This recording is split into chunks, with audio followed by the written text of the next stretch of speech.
Passive and aggressive puck handling. In the game of hockey today, it's crucial to the team's success to have a goaltender that can really handle the puck. Your team will get out of the zone with ease, penalties can be killed off, your defense can avoid getting plastered into the boards, and you'll face fewer shots, therefore fewer goals against if you're a decent puck handler.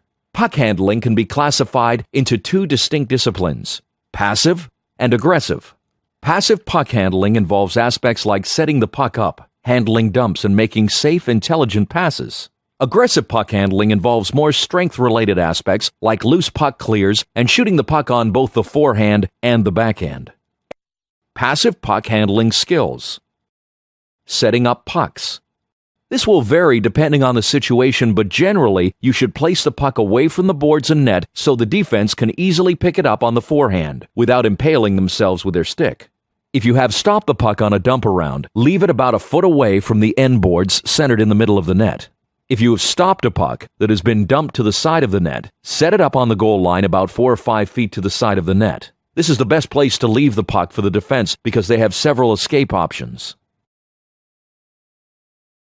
Stopping dumps.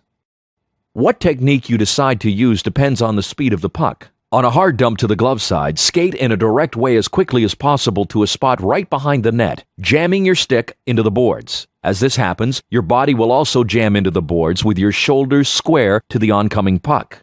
A dump in on the blocker side is very similar overall, but you slide your stick out to the side before you jam it into the boards.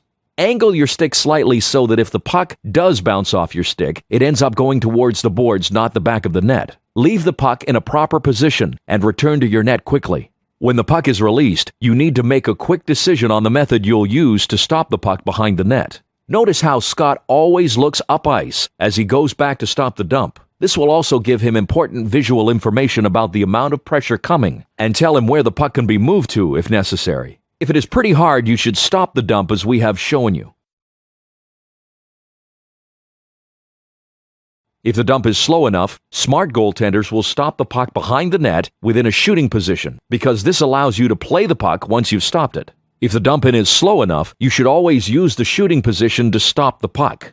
Sometimes hard pucks will be shot in wide of the net. If time permits, you should pivot and square up to the end boards, stopping the puck at the side of the net. This will keep a dangerous puck from bounding into the slot. Diagonal or side net dumps. When a puck gets dumped in diagonally, just out of your reach to the side of the net, you can snap the stick out to the knob and lay the paddle flush to the ice. Once the puck is controlled, the goaltender can straighten up and make an intelligent play. Be sure to keep the stick perpendicular to the puck so it comes off your stick where you want it. Passing. A goaltender should have passing skills equal to that of their teammates. Sharp, accurate passing skills allow your team to have the luxury of a third defenseman out there. Pass in front of the receiver so they can easily receive it without having to dig it out from their skates, or even worse, have to reach behind them. If you don't put enough steam in the pass, or you put it behind the receiver, they can get flattened by the opposition. Keep the puck flat on the ice so it can be easily handled. Some goaltenders use a half-pass, half-shot type of pass, and it's usually skipping, which can be difficult to handle. Don't stare at the person you're passing to, which would give the opposition the chance to intercept it by anticipation. Use your vision to make safe, sharp passes that aren't predictable to the forechecker. Sucking the forechecker in. Once you've developed advanced skills handling the puck, you can practice a play called sucking the forechecker in. If you were to rush out and clear a puck as soon as you got to it, a forechecker might be able to anticipate its direction and intercept it, or at least get back to the neutral zone to help out. To execute this play, you must quickly pounce out and get the puck under control with your hands in a shooting position. Begin pulling the puck back towards the goal line at the side of your net. As you pull the puck back, you should read the forecheck and see where you want to play the puck when you eventually get rid of it. If you're skilled enough, you can take the forechecker out of the play. Your team will break out against 4 men instead of 5. Fakes. As a forechecker approaches you, they will usually curl away from you in the direction they think you're going to clear it. By stopping your clear at the last second and clearing it in the opposite direction, you can fool the forechecker. If you've never developed your backhand, you can't do this. You are a predictable goalie that can be easily intercepted. Overplaying the puck. When a goaltender overhandles the puck, they try to do too much and consequently cause more problems than they solve. There are some simple guidelines to use so you know when it's a proper time to play it and when it's someone else's job. If your defense is the first person back and they aren't pressured, you always leave it for them. If they call for it, you always leave it for them. Unless a team is trying a lazy line change, you always let your defense pass or carry the puck up on your team's power play.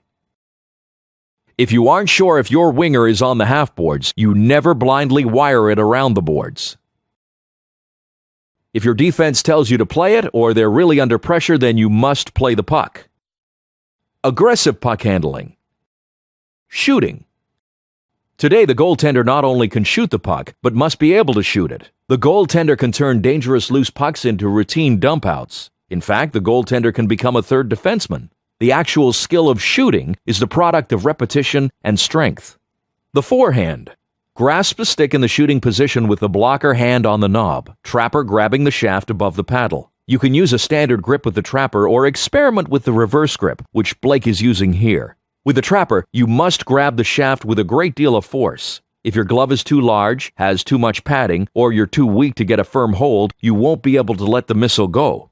Place your stick behind the puck so that the stick is vertical and shift your body weight on the puck side leg. Remember that most of the force in your shots comes from your legs and abdominal muscles, so avoid trying to wrist the puck using only your arms. Your confident body language when handling a loose puck directs your players to position themselves in a safe passing lane. Tentative goalies cause turnovers because your players have a tough time gauging how committed you are to actually playing the puck. The backhand. The basics of the backhand are identical to the forehand as far as getting a proper grip and using your legs. With the backhand, you place the puck on the heel and slightly tip the top of the blade away from the puck and explode with a good follow-through. Whenever possible, and if time permits, you should swing your body around and try to accept the puck on the forehand, as it will give you the most power and control. Fire every loose puck you see in practice using both the forehand and backhand equally. Shooting options. The first option is to shoot the puck around the boards. This is a relatively safe play because by the time the puck is knocked down, if it's intercepted, you should be back in your net. When you shoot it around the boards, you should take a quick look to see where it will go beforehand. Don't just blindly wire it around the boards. Blake takes a puck and pushes it to a better shooting position before executing a hard shot around the boards. Try to get it up on the glass. This makes it really difficult for an opponent to control it if they happen to flag it down. The best option for clearing the zone is to fire the puck off the glass just inside your blue line. This type of clear is difficult to flag down, and it leaves the zone very quickly. When you bank the puck into this location, it comes off the glass face high, which means the defenseman is going to have to be pretty brave to try to keep it in the zone. With any puck handling that you do, hustle back to your net immediately. Assume that it will be intercepted and that you don't have time to admire your work.